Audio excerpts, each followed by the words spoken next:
أعوذ بالله من الشيطان الرجيم بسم الله الرحمن الرحيم إن الحمد لله وبه نستعين والصلاة والسلام على سيد المرسلين وعلى آله وصحبه أجمعين.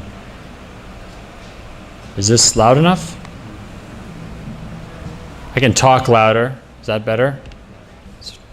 So I did write the outline of this talk on a Starbucks napkin, but that doesn't mean that I don't take it seriously. It just means that when whatever inspiration struck me, it happened to be that I was in a Starbucks and I didn't have any paper. So it's no reflection on the audience or my esteem for them. In fact, I'm quite taken by the minbar here, which is beautiful. And someone after this will have to explain to me, the history of this mosque and who came up with this design. I think the topic that it's come up actually several times since I've been here in Southern California, and several people have asked me about it, and I haven't really addressed it in any talks yet. And so as I've given numerous speeches so far in the week I've been here, I've kind of been running out of things to say because people keep coming to the same talks. At least one or two people are there, so can't well give them the same speech. So I think not only is this something that I haven't talked about yet in my visit to this area, but also I think it's extremely important, and it's on many people's minds. It's related to the talk listed on the title of the event, but it's not exactly the same. It has to do with the relationship between the Quran, and the Sunnah of the Prophet ﷺ. And of course, one of the ways that we know about the Sunnah of the Prophet are hadiths about the Prophet, about his words and his deeds. This often comes up in people's lives, Muslims' lives in America. Sometimes it's a debate between family members or between friends, and oftentimes it's discussed in the context of what sometimes called the Quran-only movement, or the Ahl Quran, which is a movement that really arose in what was then British India in the late 1800s and the early part of the 20th century, and later had a flare up in Egypt in the early 20th century. And today is something you find not only in Pakistan especially, but also in some forms in Turkey and amongst some Muslims in the West. So I wanted to talk about this movement and to talk about the relationship between the Quran and the Sunnah, and to try my best to give credit to people's intentions on these affairs, but also to, I think, try and give at least what I think is a good understanding of the proper relationship, the necessary relationship between the Quran and the Sunnah, the necessary role of the Sunnah in the lives of Muslims. I think that if you look behind the complaints or the concerns or the motivations of those people who believe that the Quran should really, Islam and the practices and belief of Muslims should only be taken from the Quran, I think that it's important to see what is it that is kind of digging into their heart. Part of it is a disappointment with the way that Islam has been explained to them, the way that, let's say, more traditional ulama have presented Islam. Sometimes they think that this Islam is not really suitable for the modern world, that it doesn't represent the true values that they understand as coming from the Quran and from the Prophet, and therefore that it has to in some way be a misunderstanding, it has to in some way be a mischaracterization of the true teachings of the Quran and of the Prophet. I think there's also an element of class, right? People, a lot of times, if you look in South Asia, people who become ulama are, from poor families, from families that weren't very close to the British Raj or to the elite that remained after the end of the empire, and oftentimes Ahl Quran people, the original formulators of this theology or this ideology and this movement were people who were working with the British, who were working in the elite. And so in a way, the Quran-only movement becomes a way to create a a vision of Islam that is free of the ulama and their kind of lower class traditionalism, but also is still Muslim and compatible with the values of the kind of westernized culture to which they're aspiring. So I think these are important, at least for me. I feel they're accurate characterizations. And I think that they're characterizations that apply to Muslims in the West, especially in the United States, not necessarily in Europe, but certainly in the United States, where Muslims from immigrant backgrounds tend to be upper middle class, even upper class professionals who are very accomplished, who are very educated, who value education, and often see imams back in their home countries as coming from, as representing to be frank, what they see as a backward approach to religion, a backward approach to life in general.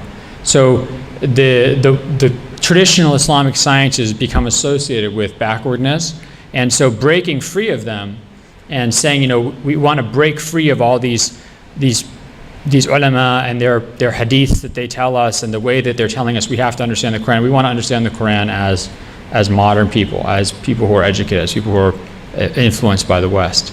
I think that we have to see this motivation, and not. I personally don't agree with this motivation. I don't think it's correct, but I often feel it myself. And I think maybe many, especially educated Muslims in the West, have felt these sentiments before. So they're not invalid sentiments.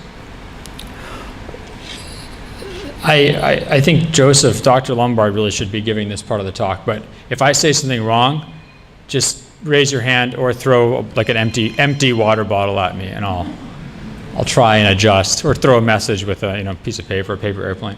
I'll try and adjust if I make any mistakes. But I think we need to think about the ways in which the Quran speaks to us. How has the Quran spoken to Muslims over the centuries? During the life of the Prophet, ﷺ, the Quran speaks to Muslims, to his followers and to him directly, in context that they understand. Just as if I'm speaking to you today about events that are happening in the news or about challenges this community is facing immediately, we would understand exactly what I'm speaking about. If you go, however, a decade or a century or even a year or 1,400 years into the future, to understand what the Quran is saying becomes a great challenge. And we see that the Quran can speak to us on many different levels. The Quran can speak in universals. The Quran can make universal declarations about the nature of God. God's oneness does not change when automobiles are invented. Oneness does not change when you're at peace versus at war. God's mercy, God's creative power, God's justice, these things don't change. So discussions of the natures of God are by definition eternal truths. They're universal truths. The Quran gives us universal moral truths. إِنَّ اللَّهَ يَأْمُرُ بِالْعَدْلِ وَالْإِحْسَانِ وَإِيتَاءِ ذِي الْقُرْبَى وَيَنْهَى عَنِ الْفَحْشَاءِ وَالْمُنكَرِ وَالْبَغْيِ يَعِظُكُمْ لَعَلَّكُمْ تَذَكَّرُونَ. God commands you to justice, to goodness and perfection, to taking care of those who are close relatives of yours, those related to you. He forbids from you things that are unacceptable and wrong, things that are excessive or reaching. He tells you this, he warns you of this, he preaches to you of this that you may heed. These are universal, this is an eternal command that will always be applicable to human beings. Its application in an immediate situation might change. What does justice mean? What does goodness mean today in the United States? What does justice mean? What does goodness mean when a homeless person asks me for money? Do I give it to him or her or not? Maybe I will be hurting them if I do this. Maybe I should give them something else. Maybe I should help them in other ways. What is justice is disagreed upon by people in particular situations, and that's totally normal. But the call to justice, the command to justice, when God says, "Id'u ala sabila rabbikum bil hikmati wal ma'widha al-hasana," call to the path of your Lord with wisdom and goodly preaching. This is a universal command. It will always apply. The Quran warns us away from sins that are universal for Muslims. They will always be sinful. لا تقربوا الزنا. Do not approach zina. You know, that alcohol, that wine has good benefits and harms, but that the harms outweigh the benefits, and that ultimately it is a rijis, it is a foul thing, a tool from one of the tools of the devil that we should avoid. These are always going to be true. It doesn't matter if you're in a place like, let's say, Utah, where no one drinks, or if you're in a place like Boston, where everybody drinks. I'm just joking. But there are a lot of people from a certain island that we have affection for, where there's a lot of alcohol drinking. So that's never going to change. The Quran speaks to us through particulars in the life of the Prophet, but that particulars that, even though they might refer to him, alayhi salam, also resonate with us. And I remember the moment in my life, I was already Muslim, but I had been Muslim maybe for about a year or so, but the moment in my life that has always been a touchstone for truth and certainty, and that no matter how confused I get, no matter how lazy I get, no matter how distant I feel from God, I always go back to this moment. This is the truest moment in my life.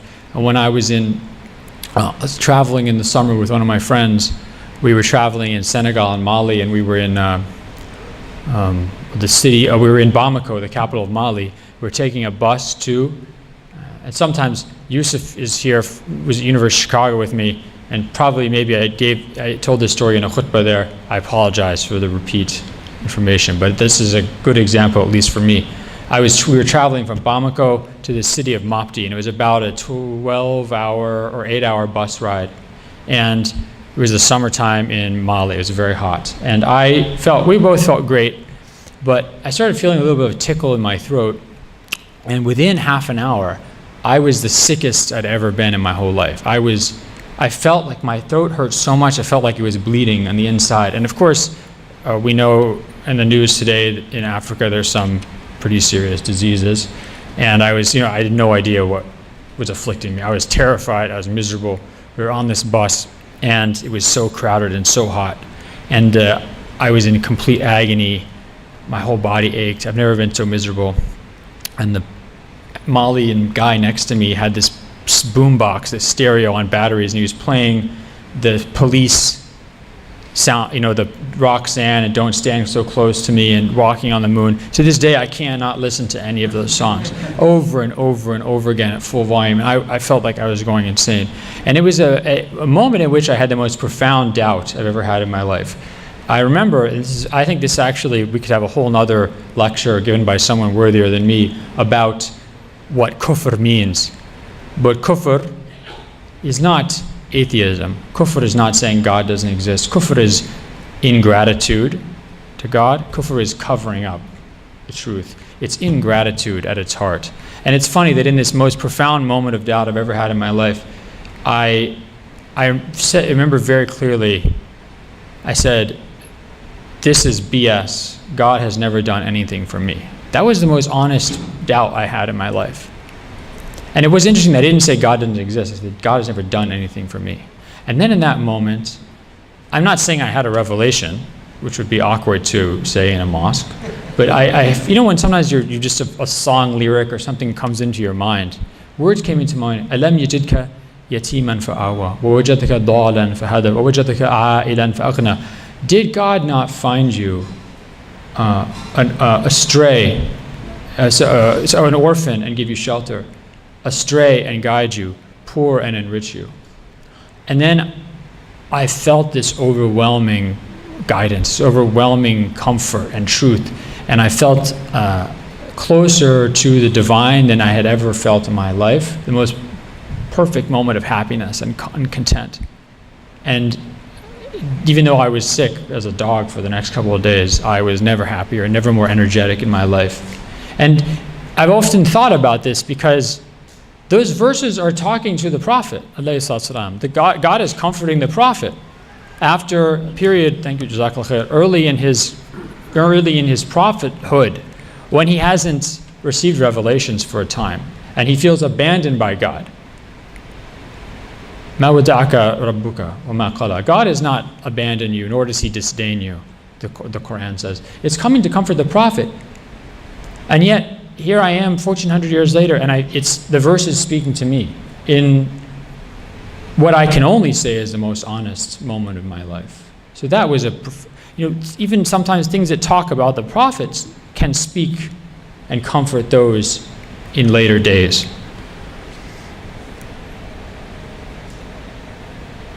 There are other things in the Quran that speak to us as examples, that speak to us as parables, like the parable in Surah I think it's number 17, about the two men who have their two gardens. And one of them's garden is very rich and plentiful, and the other man's garden isn't. And the man whose garden is rich and plentiful said, "La tabida hadhihi abada." This will never disappear. And even if I'm brought back to my Lord, surely He'll be merciful with me. Surely I'll find something better than this garden with my Lord. This confidence, this arrogance. And his friend, the believer whose garden is smaller, says, "Why don't you say, Masha Allah? La hawla wa la quwwata illa billah." Why don't you say, this is what God is will. There's no power and force except God. Maybe God will give me a bigger garden than you. Maybe God will destroy your garden. And surely that's what happens to this man. So we have an example, we have a parable about how we should view earthly success, earthly wealth, how we should always understand that our life, our status in this dunya is fleeting. It's entirely dependent on God, that we never earn anything, that we are never sure of anything. And by the way, in that understanding, we can appreciate and more deeply what we have. So, or surahs like Tabbat Yada Abi Lahabin, Watab. The hands of Abu Lahab had perished, and he has perished. This verse, this surah, can never speak about anybody else but Abu Lahab. It says this is Abu Lahab. So, I haven't met anyone named Abu Lahab in my life, but let's say I meet some guy named Abu Lahab. It, in theory, could possibly apply to him, but it can't, because it's speaking about a specific person who's condemned to hellfire as was his wife. So some verses, or some even surahs here, they're locked into history. We can look at Abu Lahab as an example. We can know what his conduct was, why he failed the test of faith and righteousness, but it can never speak to another person as a prediction or as a rule. And then there are commands to the Prophet ﷺ that are commands to him in particular situations, but that we can also understand as commandments. And these verses are in some ways the trickiest for Muslim scholars, because they're constantly trying to understand as the years pass and situations change, how much is this command locked into the context in which it was revealed? How much is it a universal? And if we find ourselves in situations that are analogous to those in which the Prophet found himself when these verses were revealed, do those commands then apply to us, or do they not? This is a constant challenge that Muslim scholars have, that Muslims have until today. So when the Quran says, فَذَا انْسَلَخَ شَهْرَ الْأَشْهُرِ الْحُرُمُ فَاقْتُلُوا الْمُشْرِكِينَ حَيْثُ وَجَدْتُمُوهُمْ. When, in the beginning, the first 29 verses of Surah At-Tawbah, Surah number 9, when the Quran says, when the 4 sacred months have ended, then fight the polytheists wherever you find them.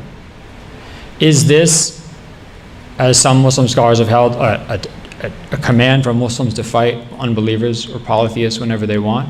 Or is it a command that has to be understood in the light of the first 29 verses of Surah At-Tawbah, in which it's talking about the Prophet's immediate conduct in a war that he's fighting with other groups, and that those groups with whom he has treaties, even if they're mushrikeen, that he has to abide by those treaties.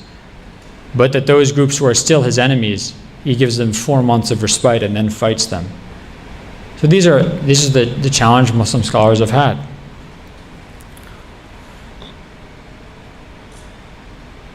So what about these are the ways, some of the ways in which the Quran speaks to us, can speak to us. Some of the ways in which the Quran challenges us to mine it for guidance. But how are we guided? in our reading of the Quran. The Quran is a book that is bound up in the life of the Prophet ﷺ. It is, in fact, impossible to read without his life and his sunnah, his precedent, before our eyes. And this is something that Muslim scholars understood very early on in Islam, and they were, I'm often stunned by their acuity and their intelligence, their wisdom. When early Muslim scholars like Ayyub as-Sakhtiyani said, Al-Kitab ahwaju ila sunnah min as-sunnah ila al-Kitab. The book of God needs the sunnah more than the sunnah needs the book of God. Or as Yahya bin Abi Kathir and az-Zuhri, early Muslim scholars, also said, that the sunnah came to govern the Quran. The Quran didn't come to govern the sunnah. What do they mean by that? They mean that you have to understand the Quran through the sunnah. The Quran tells you to pray. It doesn't tell you how to pray. It doesn't tell you when to pray. It doesn't tell you how many times to pray. The Prophet's teachings tell us how to pray, when to pray. The Quran tells you that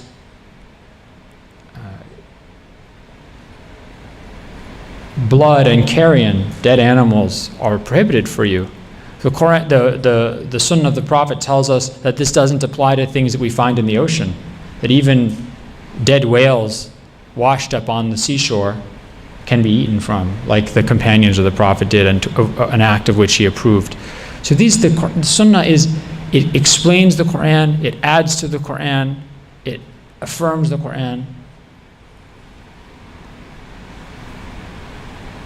It is, as one of my teachers in Azhar said, it is tatbiqun ma'sumun li kitabillah. It is an infallible application of the Book of God. The Sunnah is the infallible application of the Book of God. And Bara, the lawyer, and maybe some other lawyers here who can tell you, this is not just something, this is an understanding that Muslims had that's shared, that it applies to really any time somebody gives you directions or writes a law for you. The law has to be explained, it has to be understood. When, for example, James Madison, the prime writer of the Constitution, he said, the Constitution of the United States, said, these laws, they cannot be applied. They don't really come into existence until they are debated, until they are discussed, until they actually have to be applied. Laws as on the books, laws as an idea, laws as mere statements, words on paper, they don't mean anything until people actually try and apply them. Then they need guidance. Then they need to have these laws explained to them. That's precisely what the Sunnah of the Prophet does, alayhi salatu wasalam. Now this leaves us with the challenge or the crisis of Muslims and the Sunnah in the modern world. We need the Sunnah of the Prophet to understand the Quran. But which Sunnah of the Prophet? How do we understand that Sunnah?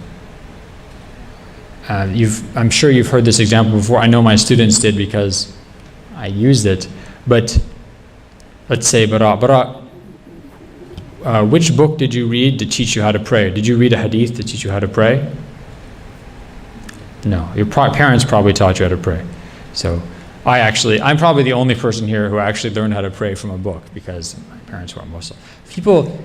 Most people here learn to pray from their parents. And their parents learn to pray from their parents and from their parents. So when I say you need the Sunnah of the Prophet to know how to pray, you could say, I don't need the Sunnah of the Prophet, my parents taught me. But that tradition, that unbroken tradition, that living tradition, is a manifestation of the Sunnah of the Prophet. It's a manifestation of the Sunnah of the Prophet. And there are other things that are less crucial to the lives of Muslims that were also carried through tradition. For example, in Sharia law, in Sharia, if somebody murders somebody else, let's say, somebody murders their brother, their actual brother, normally they would inherit money from their brother. They would inherit from their brother's estate as automatically from in the Quran. Or actually, that's not a good example. Let's say they murder their father. They would automatically inherit.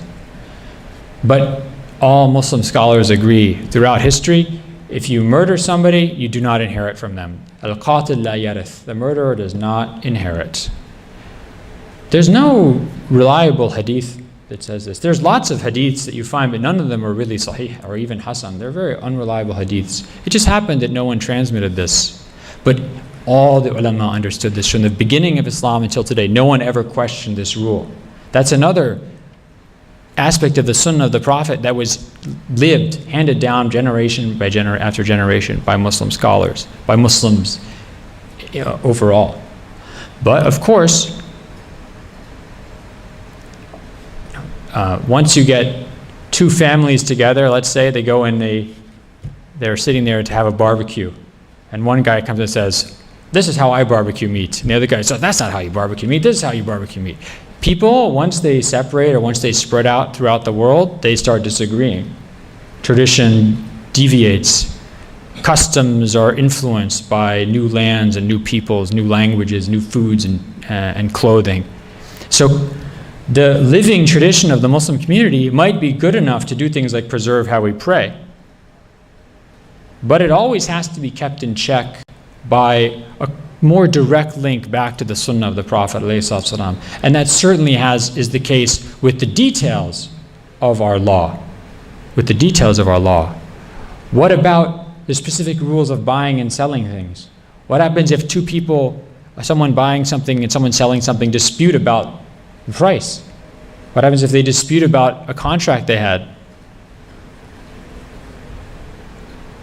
If we're told by the Quran that if we disagree on things, we should bring these things before God and the Prophet, before God and the Sunnah of the Prophet, before the book of God and the teaching of His Prophet, then we need to seek out wisdom. We need to seek out answers in these sources. And we won't find them in living tradition. We find them in the hadiths, which are reports directly transmitted from the early period of Islam and recorded by the early generations of Muslims. People like al-Bukhari, people like Imam Muslim, Malik ibn Anas, Ahmad ibn Hanbal, and others. Or for our South Asian brethren, at-Tahawi, our Hanafi friends.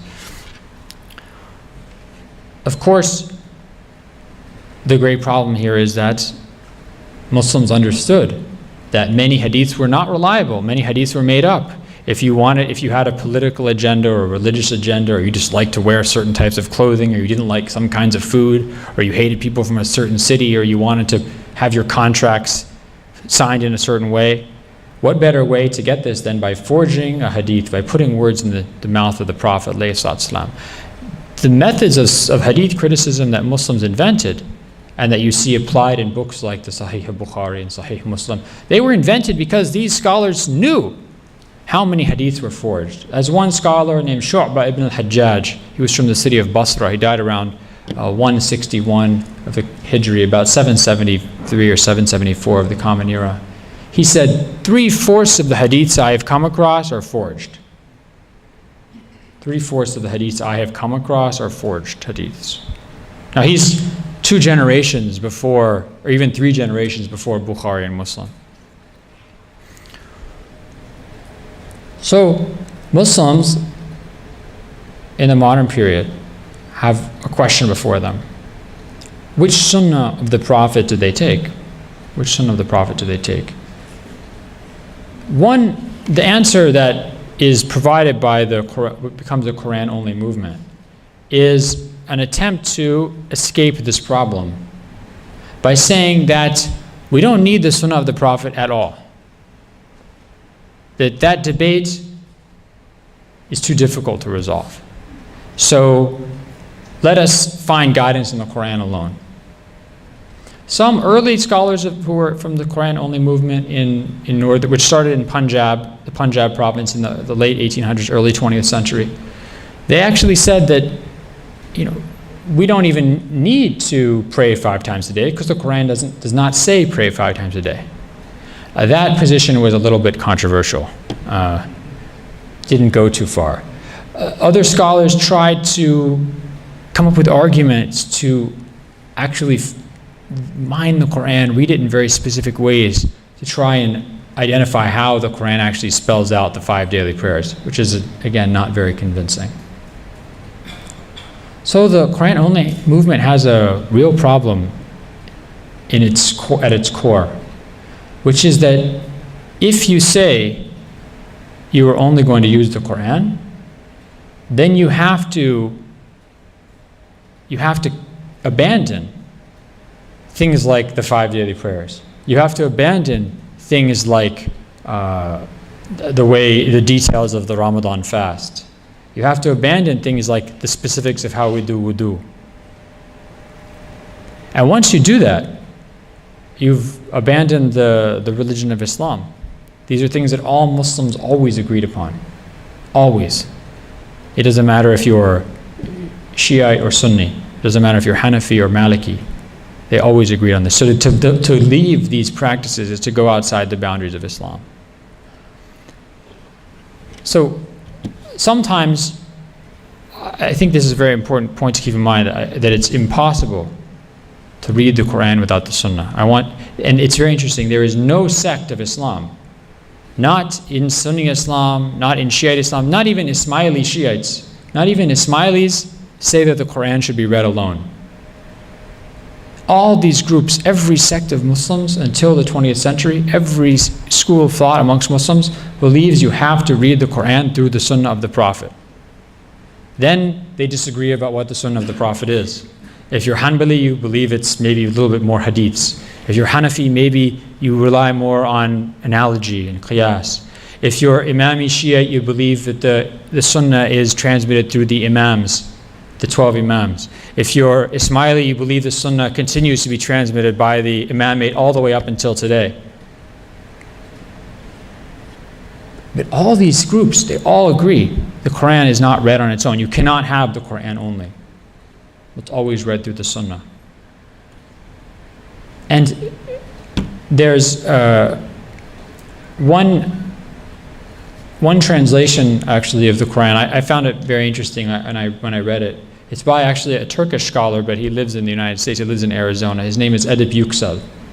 And he has a translation of the Quran called the Reformist Quran, the Reformist Quran.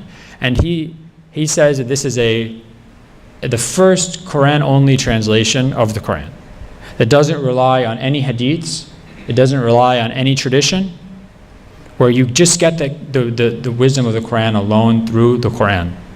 And he says, the author or the translator says, that in order to understand the Quran, he only looks at the way that the Quran uses words in different locations. So if I don't know what the word means in this verse, I look at other verses where the word appears, and that way I understand it. And sometimes I actually appreciate it, but sometimes he's very honest. So, for example, the Quran says, we give you Kawthar. What is Kawthar? He says, I have no idea what Kawthar is. Because there's no way for him to tell. And I thought, wow, maybe I've come across the first really honest Quran-only book, where this person, he says, I'm only going to use the Quran, and really I'm only going to use the Quran. But then I found something which revealed that inconsistency, that inevitable inconsistency that will always trip up, will reveal the weakness of the Quran-only approach in the concept of dhihar. وَالَّذِينَ يُظَاهِرُونَ مِنْكُم مِّن نِّسَائِهِمْ مَا هُنَّ أُمَّهَاتِهِمْ, right? Those in Surah Al-Mujadala, those amongst you who do dhihar, yudahiruna, of their women, they are not their mothers. Now, this doesn't make any sense if you're just using Arabic grammar. If you go and you look this verb dhahara, yudahiru, if you look at all the other places in the Quran where this word is used, it means to grant assistance to somebody. But in the beginning of Surah Al-Mujadala, it talks about those people who do dhihar to their wives. They're not their mothers. And if those people who do dhihar to their wives take their wives back, then they have to free a slave. what the heck does this mean? Imagine you've looked in all the other parts of the Quran, looked at this verb ظاهرة, and it only means to grant assistance to people. And I thought maybe this translator, this Quran only translator, will be honest. He'll say, I don't know what this means. But he didn't. He said, those people who say to their wives, you are like the back of my mother to me. These are not their mothers. And if you say this and then you take your wife back, you have to free a slave. So how did this translator understand the meaning of the verse? He looked in Arabic dictionaries and looked up ظاهرة, and he said one of the meanings is to say to your wife, you're like the back of my mother to me, which is a way of the pre-Islamic Arabs would divorce their wives. And the Quran basically disapproves of this act. So this translator could say, but I didn't look at hadiths, I didn't look at the Sunnah of the Prophet, I looked at a dictionary. The problem is, where do you think Arabic dictionaries came from? Arabic dictionaries today come from earlier Arabic dictionaries, and earlier Arabic dictionaries come from the earliest Arabic dictionaries, books like Kitab al-Ain of al-Khalil ibn Ahmed in the early 800s, or the work of early Muslims who went around during the early decades, the first 150 years of Islam, collecting rare words from Bedouins, collecting poetry to understand the words of the Quran. And one of the things they found is this dhihar. And they also had hadiths in which the Prophet explained what dhihar meant. That it's when somebody says to their mother, to their wife, you're like the back of my mother to me, and therefore I'm repudiating you. Guess who transmitted the meaning of the word dhihar to the early Muslim dictionary collectors and scholars of language? The exact same people who transmitted hadiths to people like Bukhari and Malik. So the very language that we use to understand the Quran is transmitted by the same tradition that transmits the Sunnah of the Prophet to us. And if you think you can read the Quran without a dictionary, or you think you can understand words like dhihar without finding that last entry in the dictionary that explains an ancient meaning of the word that's not used anymore, but which tells you about a custom in the time of the Prophet, if you think you can do that without tradition, you're fooling yourself. You're not just fooling yourself, but you're actually misleading those people who are claiming to call to a freed or reformed reading of the Quran. You cannot escape tradition. You cannot escape the need for the Sunnah of the Prophet in our understanding of the Quran. As I said earlier, and I'll end on this point, as I said earlier, Muslim scholars have always acknowledged the need for the Sunnah.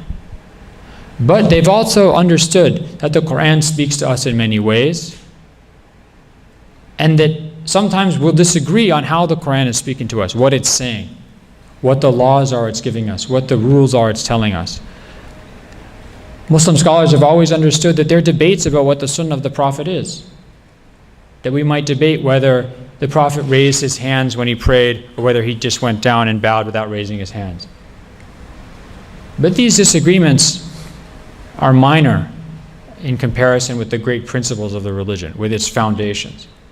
And that's why Muslim scholars, going back to Imam Shafi'i, always said the disagreement is in the details of our law, of our tradition. It's not in the principles. It's not on the main points.